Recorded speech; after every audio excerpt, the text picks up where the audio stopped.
Hi friends, मैं आकांक्षा शर्मा जी की वित्ताकांक्षा में आपका स्वागत करती हूँ। आज हम पढ़ने वाले हैं 28 फरवरी का एमपी का करंट। कुछ आज जल विद्युत परियोजनाओं को स्वीकृति दी गई है, वो पढ़ेंगे। साथ में कुछ डे स्पेशल हम हलवा प्रश्न करेंगे और लास्ट में आपके लिए क्वेश्चन रहेगा जिसका जवाब आपको मुझे कमेंट बॉक्स में देना है। तो चलिए स्टार्ट करते हैं। वीडियो को देखने के लिए मोबाइल का जो मोड है वो उसको हॉरिजॉन्टल कर लीजिएगा तो मोबाइल वीडियो अच्छा दिखेगा।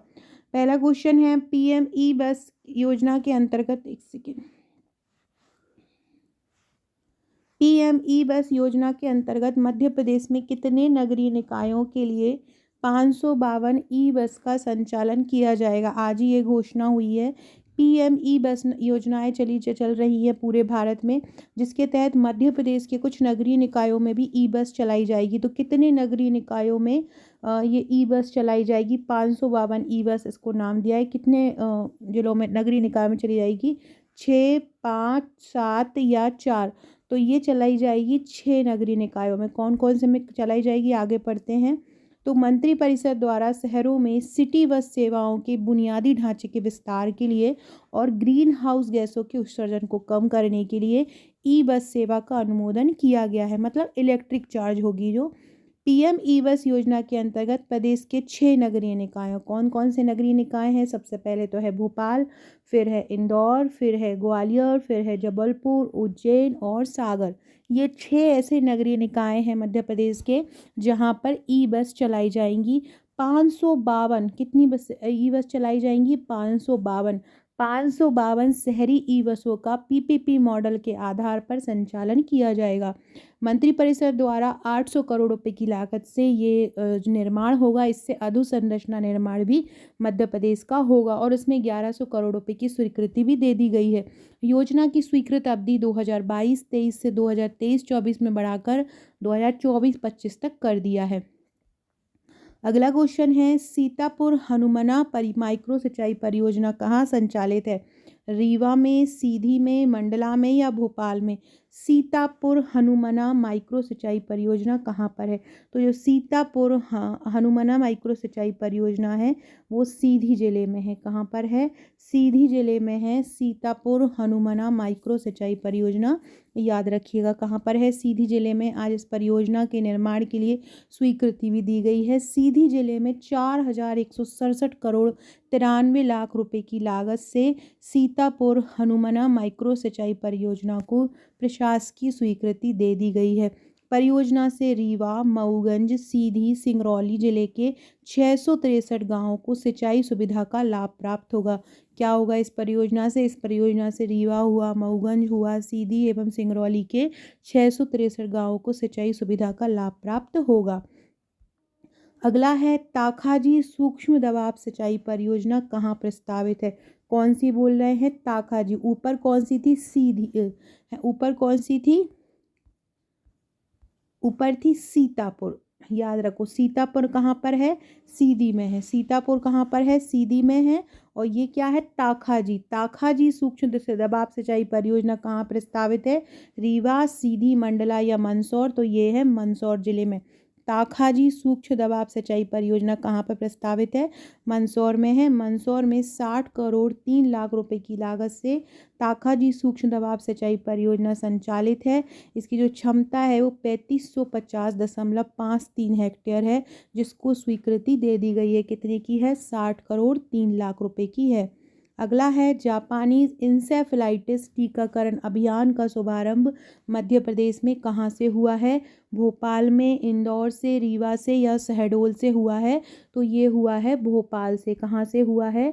भोपाल से हुआ है। जापानी इंसेफेलाइटिस टीकाकरण अभियान का शुभारंभ कहाँ से हुआ है? भोपाल से हुआ है। ये अभियान आपसे ये भी पूछ सकते हैं कि किस तारीख को आरंभ हुआ है? तो ये 27 फरवरी को आरंभ हुआ है। 27 फरवरी 2024 को जापानीज इंसेफेलाइटिस टीकाकरण आरंभ हुआ। क्या होता है ये बीमारी? इसको हम आगे पढ़ते हैं। हमारे मध्य प्रदेश के उप मुख्यमंत्री हैं श्री राजेंद्र शुक्ल।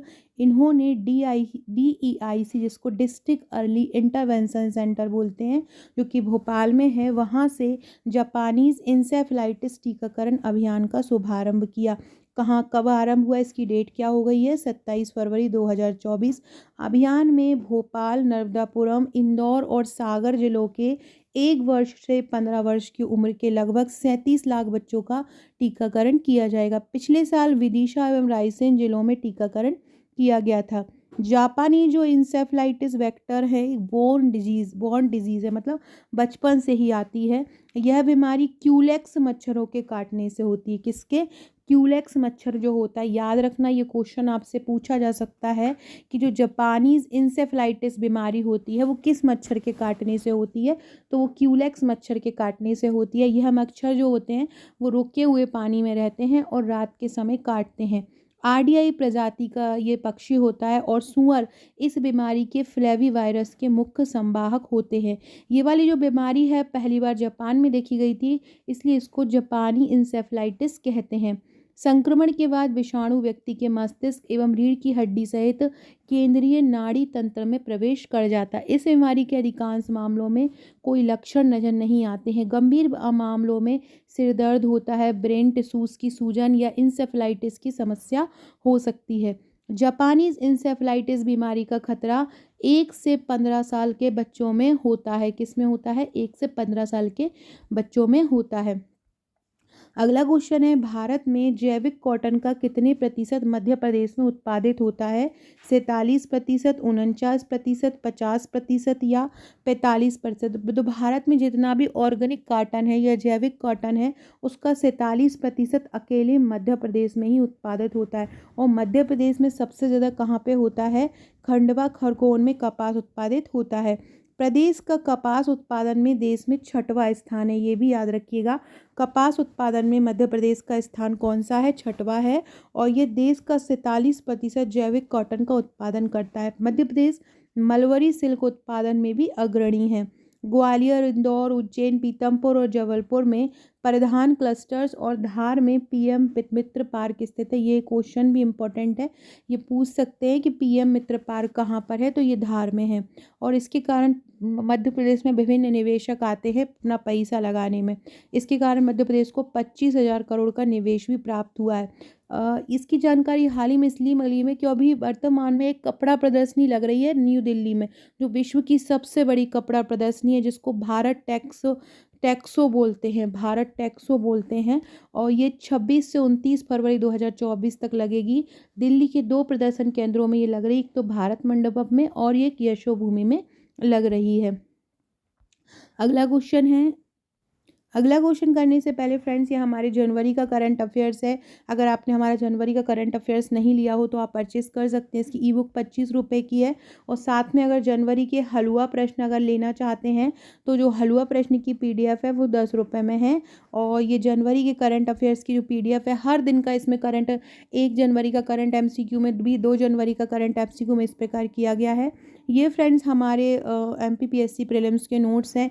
न्यू सिलेबस के अकॉर्डिंग पूरा सिलेबस इसमें कवर है। इसमें टोटल आपको ये 10 बुकलेट मिलती हैं। 10 बुकलेट का ये पैकेज है। हस्त निर्मित मानचित्र, पैराग्राफ, बुलेट फॉर्म एवं फ्लो चार्ट का इसमें उपयोग किया गया है। बहुत ही शानदार सुंदर तरीके से नोट्स को तैयार किया गया। इनके साथ हम एक आपको व्हाट्सएप का ग्रुप भी देते हैं। उस व्हाट्सएप के ग्रुप में भी आपकी तैयारी कराई जाती है। महत्वपूर्ण क्वेश्चन दिए जाते हैं, महत्वपूर्ण टॉपिक दिए जाते हैं, रोज करंट अफेयर्स की PDF दिया जाती है। जो एक कला संस्कृति टॉपिक दिया है उसको रोज़ मैं वहाँ तैयार करवाती हूँ। तो अगर आप ये लेना चाहते हैं, ऑनलाइन तैयारी करना चाहते हैं, ऑफलाइन नोट्स लेना चाहते हैं तो ले सकते हैं। हमारे जो प्रीलिम्स के नोट्स का चार्ज है वो 2799 है, आप इसको परचेस कर सकते हैं। इसके अलावा ये मेंस के है, मेंस के नोट्स आने वाले हैं, अभी अपडेट नहीं हुए हैं। जैसे ही अपडेट होगा आपको इन्फॉर्म कर दिया जाएगा। अगर आप महिला हैं तो महिला सुपरवाइज़र की वैकेंसी जल्द आने वाली है, मार्च अप्रैल में कभी भी आ सकती है। सितंबर में इसका एग्ज़ाम है तो आप इसको भी परचेस कर सकते हैं। टोटल इसमें आपको 7 बुकलेट दी जाती हैं। इसके अलावा आप हमारे व्हाट्सएप ग्रुप से भी जुड़ सकते हैं। डिस्क्रिप्शन बॉक्स में लिंक मिल जाएगी और आप मुझे भी व्हाट्सएप करके अपना नंबर जुड़वा सकते हैं। ये जो नंबर दिया है आपको, मुझे इसमें हाई लिख कर भेजना है और सेव इट करके भेजना है। आपका नंबर मेरे पास सेव हो जाएगा। स्टेटस के थ्रू भी आपको बहुत सारे क्वेश्चन आंसर याद होते रहेंगे। अब हम करते हैं आज के हलवा प्रश्न। ये हमारी सीरीज़ का 58वां भाग है और 28 फरवरी के क्वेश्चन है। पहला क्वेश्चन है आज का, अशोक का राज्याभिषेक कब हुआ था? तो 269 ईसा पूर्व में अशोक का राज्याभिषेक हुआ था। कब हुआ था? 269 ईसा पूर्व में। अशोक का सबसे लंबा शिलालेख कौन सा है? 7वां शिलालेख अशोक का सबसे लंबा है। अशोक के टोटल 13 शिलालेख है, उसमें 7वां सबसे लंबा है। याद रखना बहुत इंपॉर्टेंट है। अशोक का कौन सा शिलालेख सबसे लंबा है? 7वां। अशोक का नाम अशोक सबसे पहले हमको कहाँ पे पढ़ा था?